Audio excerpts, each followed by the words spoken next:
Hello, my name is Grace Garlin, and I'm a fifth-year Bachelor of Architecture student, and this is my lesson plan designed for first-year architecture students. This lesson introduces students to the fundamentals of model photography, focusing on the interplay of light and shadow as tools for both representation and interpretation within architecture. The first step of the lesson is hands-on. Students are given a collection of small objects and 10 minutes to assemble them into a spatial model. There are no imposed constraints, which is a freedom that encourages intuitive making and quick exploration. Students then break up into pairs. One will begin operating the camera and the other controlling the lighting during the first photography process. Next, the students will transition into photographing the models.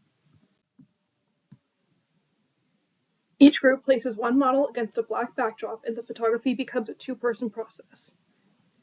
One student operates the camera, taking photos in black and white, the other using their phone flashlight as a movable light source. By shifting the light around the model, students begin to see how shadow exaggerates form, how highlights carve out edges, and how light direction subtly alters spatial readings. Students photograph the first model for 3 minutes while cycling through 3 different scale figures. This helps the students understand proportion, occupation, and the visual impact of different figure sizes. They then rotate the model and repeat the process, inviting them to observe how shifting perspectives affect spatial interpretation. Once the first model has been documented, the students swap roles and repeat the process with their partner's model. This ensures that each student experiences both the control of the camera and the control of the lighting, two interdependent roles that shape architectural photography. After photographing, each student selects 3 to 5 of their strongest images for reflection. Next, students reflect on their photos.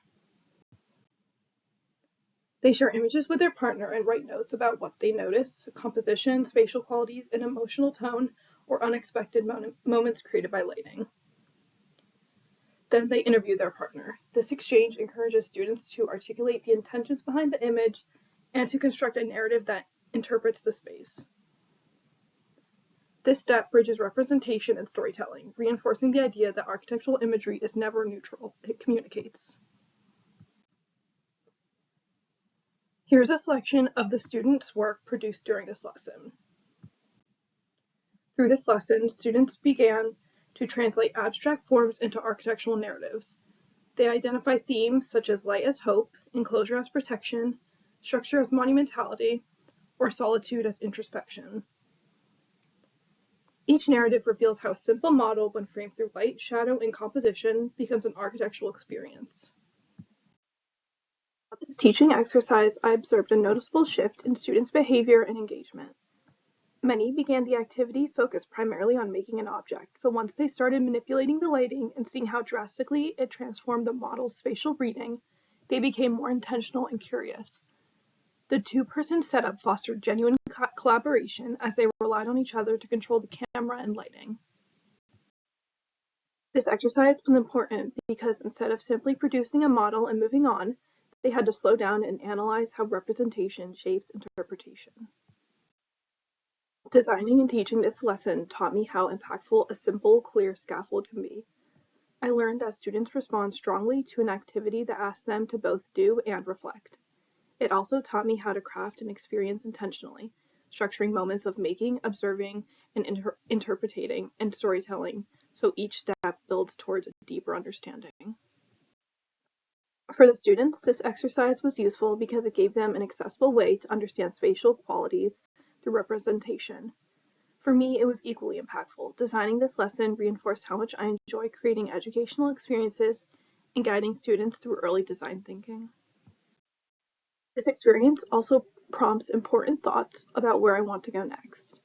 It has opened up questions about how representation can be taught more intentionally, how narrative can become a tool for understanding architecture, and how photography can help students access spatial thinking beyond traditional orthographic methods. In short, this project has shown me that teaching itself is a creative practice, and it's one I want to continue developing more with structure, research, and experimentation moving forward.